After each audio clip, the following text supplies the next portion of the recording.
Nutrición Imperfecta con Marta Mármol.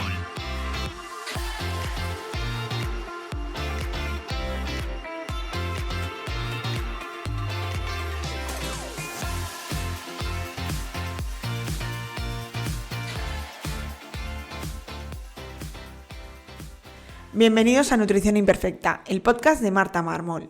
Un lugar para aprender a cuidarte y a empezar a ver la nutrición como una aliada para recuperar tu salud y encontrarte mejor.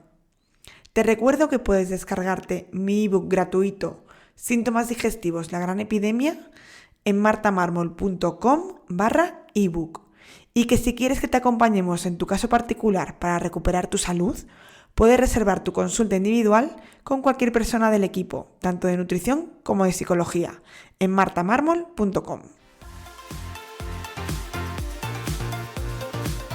Y te recuerdo que si quieres suplementar tu alimentación con proteínas de calidad o suplementos, tienes mi código de descuento MartaMármol en mayúscula en la web de Paleobull. Bienvenidos a Nutrición Imperfecta, yo soy Marta Mármol y hoy vamos a hablar de un tema fascinante, tan fascinante como poco conocido podríamos decir, que es el estroboloma. El estroboloma es el conjunto de microorganismos intestinales que participan en el metabolismo de los estrógenos, es decir, de nuestras hormonas. Quiere decir que nuestra microbiota intestinal tiene un papel fundamental en este equilibrio hormonal. Ya sabéis que muchas personas tienen problemas hormonales, ya sea síndrome premenstrual, una menopausia difícil con mucha sintomatología, acné hormonal o incluso problemas de tiroides, cualquier problema hormonal, y no saben que puede estar el origen en su intestino y que puede ser que la composición de tu microbiota esté afectando a cómo estás gestionando estos estrógenos. Yo sé que muchos cuando escuchéis esto se os vendrá a la cabeza de, otra vez microbiota, todo es microbiota. Y no es así, pero ya sabéis que estamos en la era de la microbiota, que no es una moda, sino que ahora mismo estamos descubriendo su composición, sus funciones y sobre todo vamos aprendiendo a saber cómo aplicar diferentes tratamientos para poder modificarla y que nos genere una modificación o un beneficio en nuestra salud. Entonces es normal que la encontremos muchas razones que las justificamos con la microbiota, pero eso no quiere decir que todo sea microbiota, ¿vale? Aunque evidentemente está relacionada con muchísimos problemas de salud. Entonces, volviendo a la definición, ¿qué es este estroboloma? Como os decía, es el conjunto de microorganismos que van a participar en el metabolismo de los estrógenos. ¿Y por qué lo hacen? Y es porque estas bacterias producen unas enzimas, especialmente las beta-glucuronidasas, que pueden reactivar los estrógenos conjugados. Es decir, los estrógenos, cuando los queremos eliminar, en el hígado se produce una conjugación. Para que esto os imaginéis, es como que le ponemos una chincheta encima a este estrógeno y va a facilitar su expulsión. En cambio, a la hora de pasar por el intestino, estas enzimas, estas tijeras, lo que hacen es quitarnos esta chincheta que hemos puesto y hace que se vuelva a reabsorber. Por lo tanto, no estamos eliminando la cantidad de estrógenos que queríamos y estamos metiéndolos en circulación de nuevo. Por tanto, un estroboloma, es decir, ese conjunto de microorganismos de una manera saludable, equilibrado, va a ayudar a mantener los niveles adecuados de estrógenos que estén circulantes en sangre. En cambio, un estroboloma que esté alterado, es decir, una disbiosis, puede causar un exceso o incluso un déficit de estrógenos. Pero como os decía, no es la única razón por la que puede haber más estrógenos en sangre, más de lo que debería, ya que hay otras situaciones en las que también se puede producir más estrógenos y por lo tanto genera una situación en la que hay una baja progesterona relativa, es decir, en comparación a la cantidad de estrógenos que hay. ¿Qué causas hay para producir una cantidad de estrógeno elevada? Empezamos por la producción, que haya una producción endógena elevada, es decir, que el propio cuerpo produzca más cantidad. Esto puede ocurrir primero en diferentes momentos de la vida, como puede ser la adolescencia, la ovulación, el embarazo, que estemos, por ejemplo, estimulando los ovarios, por ejemplo, en tratamientos de fertilidad esto ocurre, o también, que es lo más habitual, que haya un exceso de tejido adiposo, ya que el tejido adiposo se tiene ahí una enzima que es la aromatasa, que es la que va a convertir los andrógenos en estrógenos. Entonces, si tenemos mucha fábrica de esta conversión de andrógenos en estrógenos, pues como resultado habrá muchos estrógenos en sangre. Otra de las razones de las que hablamos mucho en este podcast es la exposición a disruptores endocrinos. Son estas sustancias químicas que tienen un efecto estrogénico, es decir, se parecen mucho a los estrógenos y se unen a sus receptores. Y sobre todo pues son plásticos, pesticidas, incluso pues algunos cosméticos, algunas sustancias que encontramos en la cosmética, ¿vale? Actúan como estrógenos falsos, por así decirlo. Y entonces lo que hacen es hackear un poquito el sistema inmune. Y otra de las razones, que aquí es donde entra en juego un poquito el estroboloma, es ese problema de eliminación. Es decir, si no somos capaces de eliminarlos bien, pues evidentemente vamos a tener más. Es decir, si el hígado o el intestino no metabolizan bien estos estrógenos, pueden volver a la circulación generando pues un exceso. Y como os digo, aquí es donde entra en juego el estroboloma. Si hay un exceso de estas bacterias que generan beta-glucuronidasa, los estrógenos que deberían eliminarse se reactivan y se van a reabsorber. Existen muchas situaciones que se relacionan con esta dominancia estrogénica, ¿vale? Con esa situación de más estrógenos. Recuerda que no es tanto un exceso absoluto, sino que es también un poco esa dominancia estrogénica relativa, ¿no? En comparación a la cantidad de progesterona que tenemos. Y estas situaciones son sobre todo síndrome premenstrual, pues hinchazón, irritabilidad, dolor mamario, incluso dolores de cabeza, endometriosis, por supuesto, en la que pues los estrógenos están ahí haciendo crecer ese tejido endometrial continuamente, que a veces está fuera del endometrio, miomas, quistes en los ovarios, en el hipotiroidismo, ya que puede enlentecer el metabolismo hepático, y entonces esto hace que se eliminen peor los estrógenos, como hemos visto, en acné hormonal, sobre todo se relaciona con el que está más en mandíbula, en cuello, suele ser por una dominancia estrogénica en este caso. Retención de líquidos, un montón, por supuesto un cáncer que sea hormonodependiente, un cáncer de mama, un cáncer de endometrio.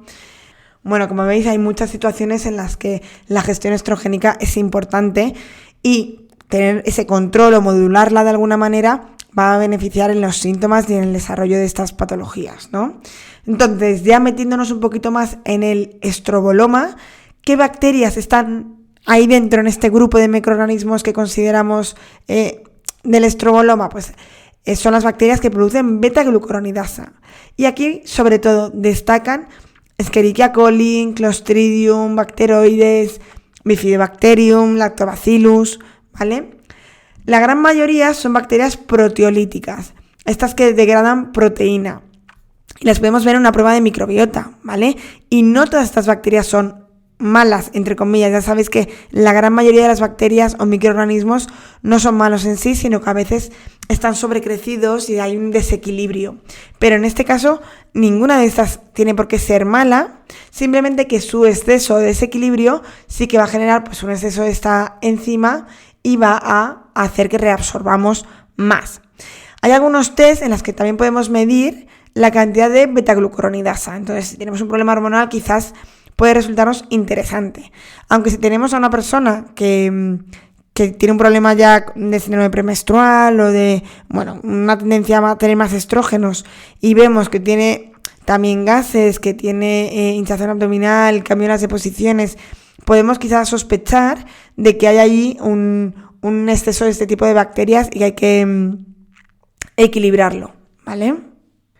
Seguramente os podéis plantear, que yo me lo planteé en su momento, que en algunas situaciones, como puede ser la menopausia, en la que de repente hay una caída de los estrógenos, tener unos niveles de beta-glucuronidasa elevados nos puede dar beneficios, ya que, pues vamos a reabsorber esos estrógenos que en muchos casos se está utilizando como terapia hormonal sustitutiva.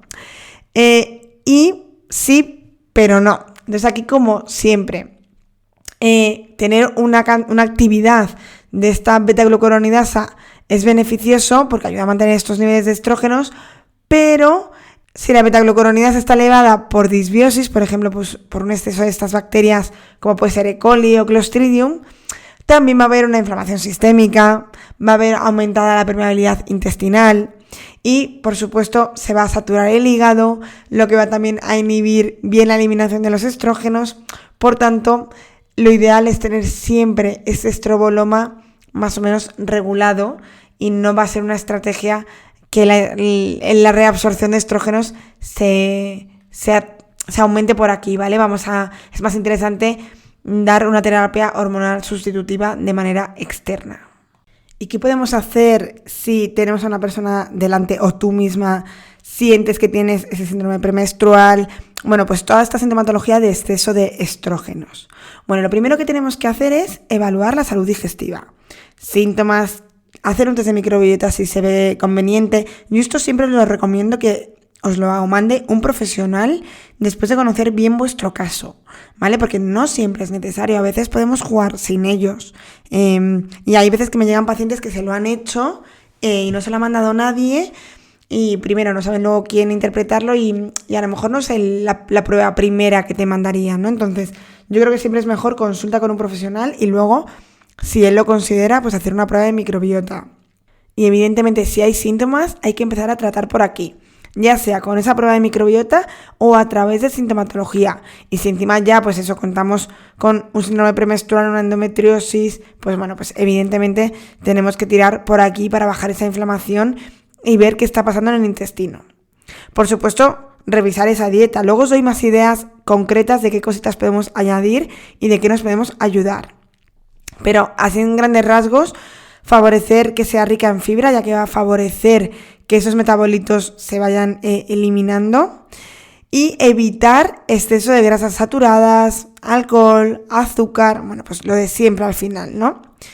¿Qué más podemos hacer? También podemos ayudarnos con probióticos, con bacterias como son Lactobacillus, bifidobacterias, que lo que hacen es, primero, ocupar espacio y competir sobre todo con esas bacterias proteolíticas que hemos dicho que son las que más betaglucuronidasa generan.